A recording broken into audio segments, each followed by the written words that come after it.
property ឬក៏ inspector គឺជាមុខងារមួយដ៏សំខាន់នៅក្នុង Twinmotion ដោយសារតែ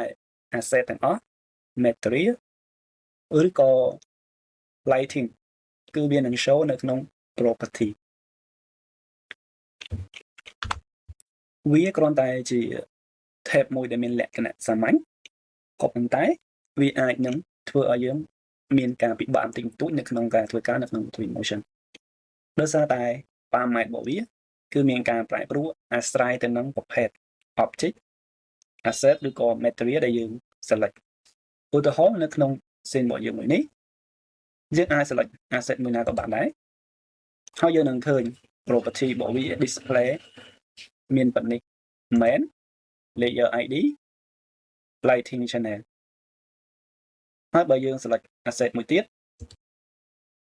អាចថាជា asset ប្រភេទប៉ុន្តែគឺមកពី library ក៏ប៉ុន្តែនៅក្នុងមួយនេះ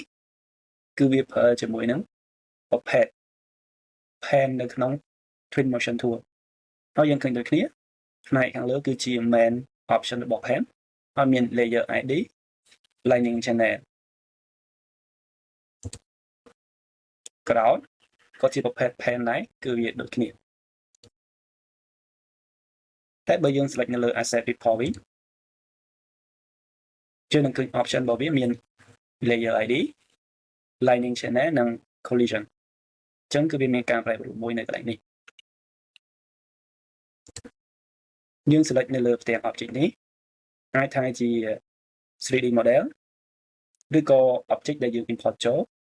យើងអាចឃើញប្រភេទរបស់វាគឺផ្សេងពីនឹងទៀតគឺមានច្រើន level of detail នៅណៃនេះគឺជាមុខងារថ្មីនៅក្នុង Twinmotion វាជាប្រភេទ proxy មួយជាលក្ខណៈ real time ហើយ Twinmotion 2021គឺមានមុខងារមួយទៀតគឺ auto source 8ឬក៏យើងហៅថា round 8 layer ID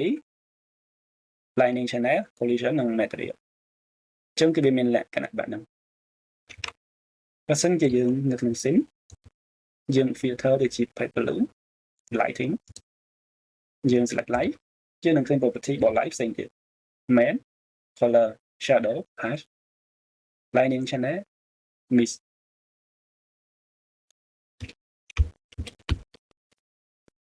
ដូចគ្នាដែរជាមួយនឹង material យើងអាច pick material ណាមួយហើយយើងនឹងឃើញ property របស់វាជាច្រើនចំពោះលក្ខខណ្ឌ material គឺខ្ញុំអត់អញ្ជើញនៅក្នុង material ទេយើងអាចចូលទៅ check មើលបាននៅក្នុង how to PO material ដែលយើងនិយាយតទៅជាមួយនឹង material ស្ទើរតែទាំងអស់